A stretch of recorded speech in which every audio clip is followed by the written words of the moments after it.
धोबन समझ रखा है हमें। हाय रे कल्लू की अम्मा, माफ कर दो, वो तो मोहल्ले में यही सब बता रहे थे कि तुमने बहू को कपड़ा धुलवाने के काम में लगा दिया है। सास को पड़ोसन की बात सुनकर गुस्सा आ जाता है। वो घर पहुंचती है जहां घर के बाहर ही इतने सारे कपड़े सूख रहे होते हैं जितने कि किसी धोबन के घर पर। अरे ओ कल्लू की दुल्हन, बाहर निकल। माँ जी यहीं आ जाओ, बाथरूम में चादर धो रहे हैं हम। अरे अभी हम धोते हैं, तुमको बाहर निकलो। ये आस पड़ोस वाले बोल रहे हैं कि हम बहू से कपड़े धुलवा कर उसे कपड़ा धोने वाली बना दिए हैं।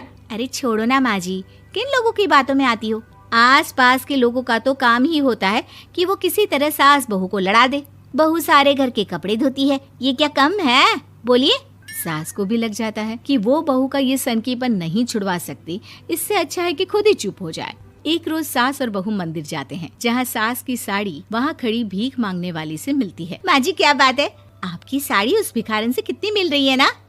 हाँ देखो तो दोनों की साड़ी मिल रही है। क्या बात है कल्लू की अम्मा, तुम खुद को तो अफसर की बीवी बताती हो और ऐसी सिंपल सी प्लेन साड़ी पहनकर घूमती हो। सिंपल और प्लेन नहीं है ये साड़ी। तो क्या सोने के धागे से फूल बने हैं?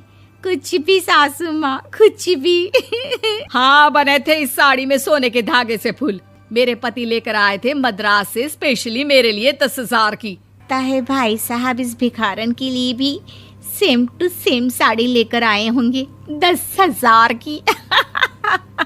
सास उस वक्त कुछ नहीं कहती, लेकिन बहू के साथ घर आती है और अलमारी से एल्बम निकाल कर लाती है। ये साड़ी देख रही है, ये वही साड़ी है जिसे मैंने अभी पहना था। इस साड़ी में ये जो चमकदार फूल दिख रहे हैं ना, ये सोने के धागों से काढ़े गए हैं। लेकिन तू लोकल वॉशिंग मशीन ब्रश से घिस घिस कर सारे फूलों को निकाल कर साड़ी प्लेन कर दी।